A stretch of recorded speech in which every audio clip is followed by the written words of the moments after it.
Hello everyone, welcome to Raj economics and commerce classes. मैं हूं नीरज कुमार और आज से मैं आप लोगों के बीच एक नए सेक्शन को इंट्रोड्यूस कर रहा हूं जिसमें सीए फाउंडेशन के जो स्टूडेंट्स हैं उन लोगों का लाइफ बहुत ही आसान होने वाला है, क्योंकि सीए फाउंडेशन का complete material one by one मैं अपलोड करूंगा इसी चैनल पे, जिसमें सारे ही पेपर डिस्कस किए जाएंगे। लेकिन चूंकि दिसंबर 2023 में सीए फाउंडेशन का एग्जाम है और उसके बाद फिर से सिलेबस चेंज होने वाला है, कुछ चेंजेस की बातें हो रही है, वो तो कंफर्म है ना।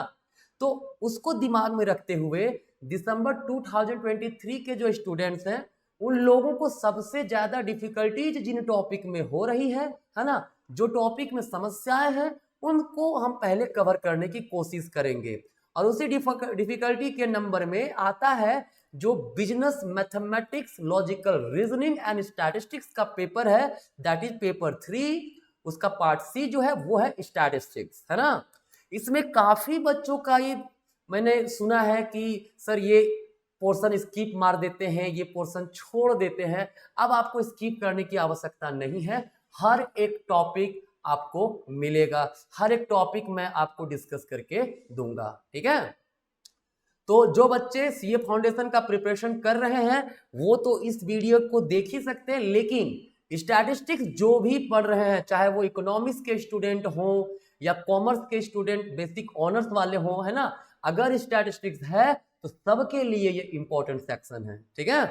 तो चलिए आते हैं, शुरुआत करते हैं पहला टॉपिक जो कि है हमारा इंट्रोडक्शन ऑफ स्टैटिस्टिक्स, ठीक है।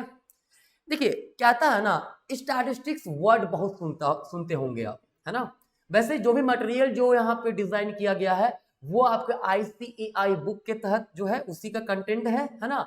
उसमें जितने भी एमसीक्यूज हैं वो सारे एमसीक्यूज भी करवाए जाएंगे जैसा चैप्टर खत्म होता है, क्लियर है। तो चलिए, कहता है स्टैटिस्टिक्स जो है ये बहुत ही विटल रोल जो है ये प्ले करता है हमारे लाइफ में, क्योंकि डेटा के बारे में जानकारी देने का काम, डेटा अरेंज कैसे करें, डेटा कलेक्ट कैसे करें, इन सब का नॉलेज हमें देता है स्टैटिस्टिक्स, ठीक है। कहता है statistics does play a vital role in enriching a specific domain by collecting data, analyzing the data by applying various statistical technique and finally making statistical inference about the domain, है ना। किसी specific domain के बारे में जानकारी चाहिए, है ना। जैसे मान लीजिए मैं चाह रहा हूं कि जब प्राइस बढ़ता है तो कंज्यूमर पे उसका क्या रिएक्शन आता है ना।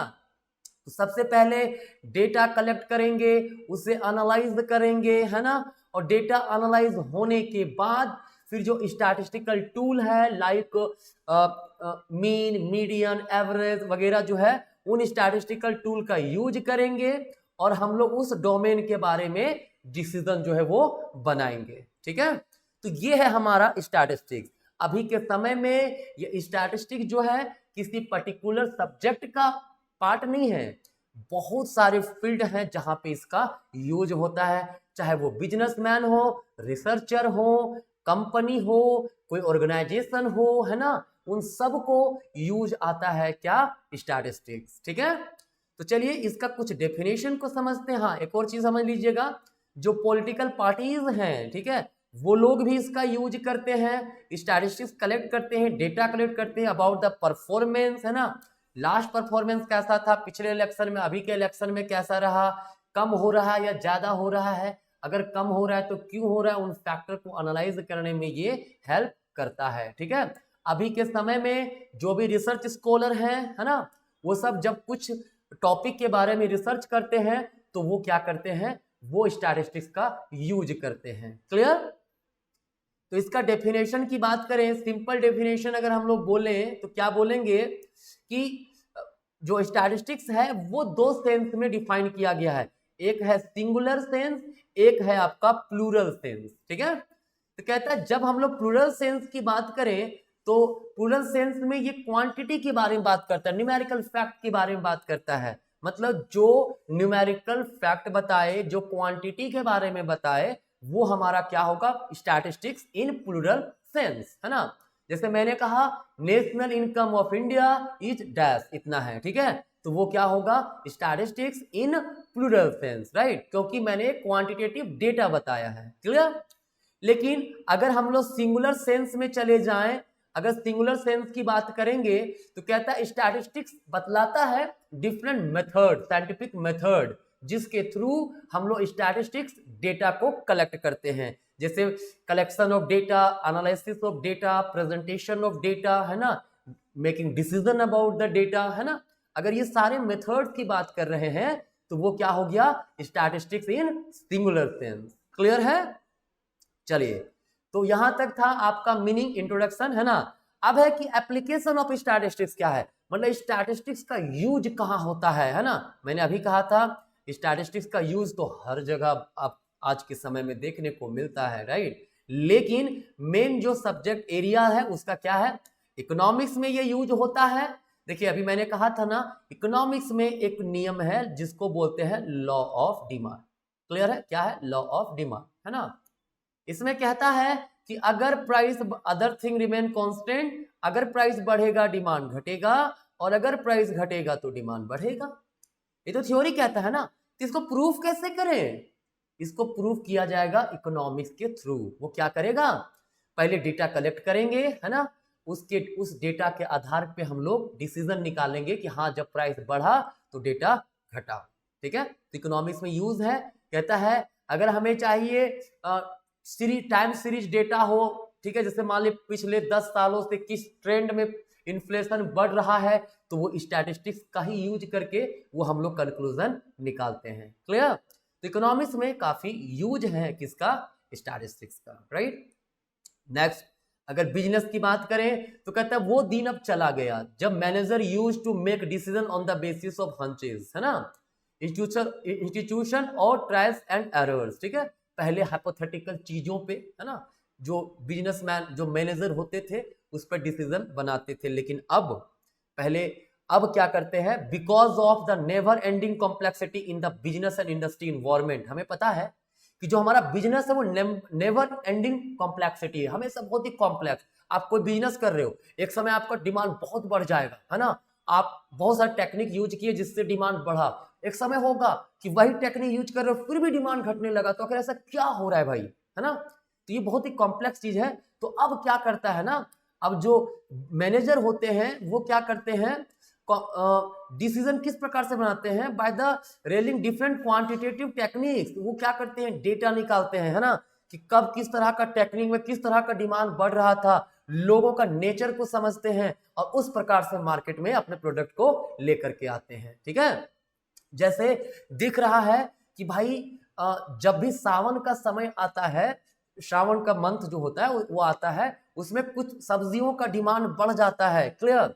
तो ये दिमाग में रखेगा ना फार्मर वगैरह जी कि हाँ जब सावन के पहले क्या होगा, जिन जिन जो वेजिटेबल्स है उसका प्रोडक्शन किया जा सके वो प्रोडक्शन हम लोग ज्यादा करेंगे, ठीक है। तो एक प्रकार से स्टैटिस्टिकल डेटा के आधार पर दिख रहा है ना कि हर साल सावन के मंथ में वेजिटेबल्स का डिमांड बढ़ता है, क्लियर है। तो ये है बिजनेस मैनेजमेंट में स्टैटिस्टिक्स का रोल। इसके अलावा कहता है कॉमर्स एंड इंडस्ट्री, सिंपल सी बात है, डेटा ऑन प्रीवियस सेल कितना था, रॉ मटेरियल क्या था, वेजेस क्या था, सैलरीज क्या था, है ना, उसको एनालाइज करके फ्यूचर के बारे में प्रिडिक्ट किया जाता है बिजनेसमैन, मतलब कॉमर्स या इंडस्ट्रीज के द्वारा, ठीक है।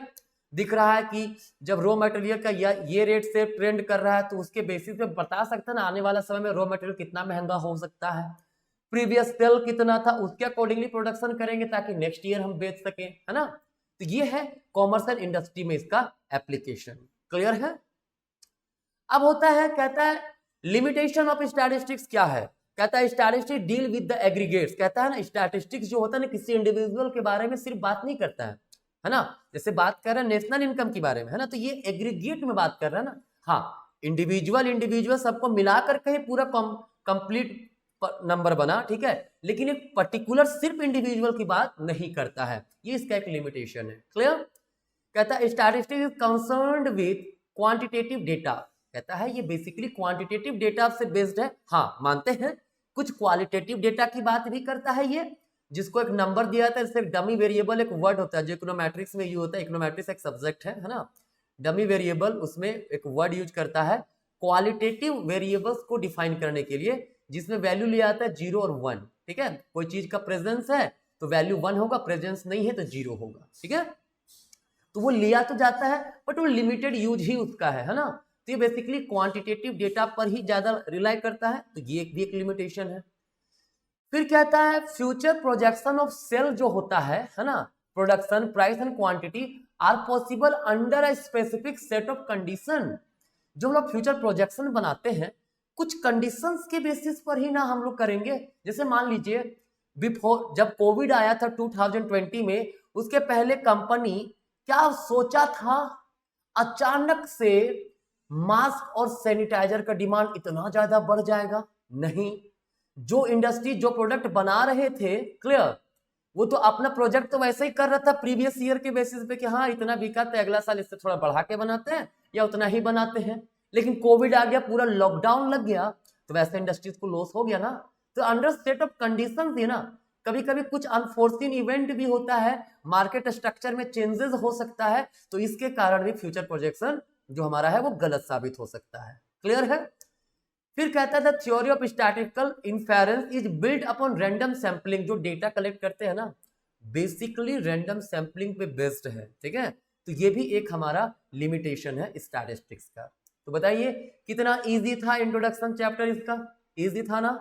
अब ज्यादा से ज्यादा शेयर कीजिए, लोगों तक पहुंचाइए। स्टैटिस्टिक्स को मैं भी लेके आया हूँ, स्टैटिस्टिक्स करते करते साथ में बिजनेस इकोनॉमिक्स का भी वीडियोस लेके आऊंगा, है ना। उसके साथ अकाउंट्स के भी कुछ कुछ सेक्शन जो इंपॉर्टेंट सेक्शन है वो आएंगे, तो कृपया कनेक्टेड रहिए। और खास करके सीए फाउंडेशन के जो स्टूडेंट्स हैं वो लोग तो हर वीडियो जरूर देखें। वैसे स्टैटिस्टिक्स अभी मैंने बताया ना, इसका यूज इकोनॉमिक्स में भी है, कॉमर्स में भी है, बिजनेस मैनेजमेंट में भी है। तो जहां जहां स्टैटिस्टिक्स पढ़ना है सबके लिए फायदेमंद है। लेकिन जो ये डिजाइन किया गया कोर्स बेसिकली जो मैं डिजाइन किया हूं ये सीए फाउंडेशन के लिए है। ठीक है, तो चलिए मिलते हैं नेक्स्ट वीडियो में। आज का यहीं तक, धन्यवाद।